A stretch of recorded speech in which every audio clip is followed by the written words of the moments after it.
Hi guys, আজকে একটা জায়গা যাচ্ছি, মানে খুব সুন্দর জায়গা আর খুব একটা সুন্দর জিনিস, ইন্টারেস্টিং জিনিস তোমাদেরকে দেখাতে চলে যাচ্ছি। তো তোমরা দেখতে থাকো। আমি এখন বাড়ি থেকে বেরোচ্ছি অলরেডি।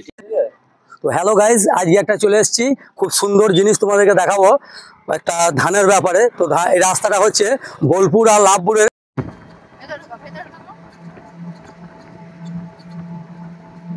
তো গাইস অলরেডি চলেই যাচ্ছি জায়গাটা, আর হয়তো 1 মিনিটও লাগবে না আসতে, তোমাদেরকে যে জায়গাটার কথা বললাম মানে দেখানোর জন্য।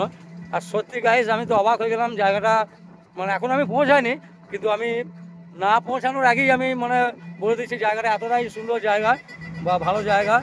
হ্যাঁ, চলে এসছি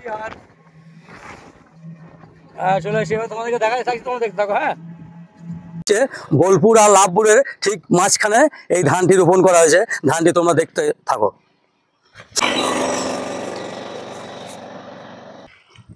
আর ওইদিকে একটা জমি আছে, ওখানেও এই ধানটাই রোপণ করা হয়েছে।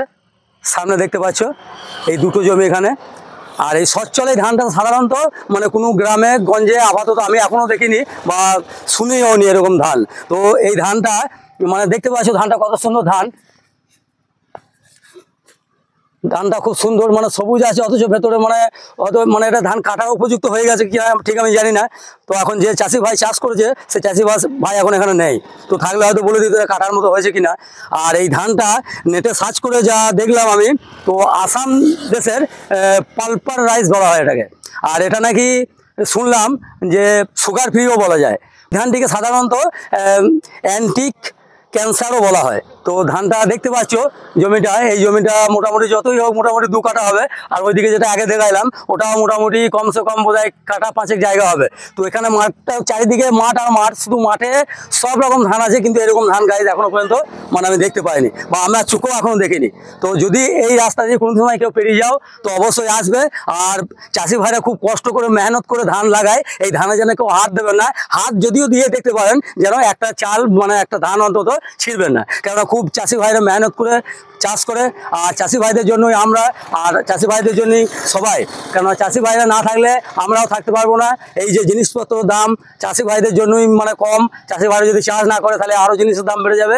সেই জন্য বলছি যে চাষি ভাইদেরকে সবসময় চাষি ভাইদেরকে পাশে থাকা আমাদের দরকার। এই দাদা ভাইও দেখছে দাঁড়িয়ে থেকে আমাদের ভিডিও করা আর এই ধানগুলোকে।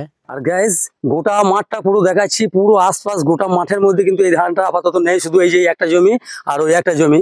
আর এই দিকটা পাশের মাঠটাও দেখাচ্ছি, পুরো একদম পুরো সব ধানে ভরা, কিন্তু একটা এইসব ধান নেই, বা আমি যেখান থেকে এসেছি আমাদের এলাকাতেও কোনোদিন নেই আর শুনিও নয়। কিন্তু ধানটা দেখতে পাচ্ছ পুরো একদম মানে পাতাগুলো কিন্তু সবুজ হয় অন্য ধানগুলোর তুলনায়, আর এটা পুরো কালো পাতাটা, ঠিক আছে, কালো পাতার মাঝে এই যে ধানটা মানে উঠেছে। কিন্তু ধানটা সবুজ টাইপেরই, কিন্তু লালচে ভাব আছে। তো ঠিক আছে, কেমন লাগলো অবশ্যই জানাবে।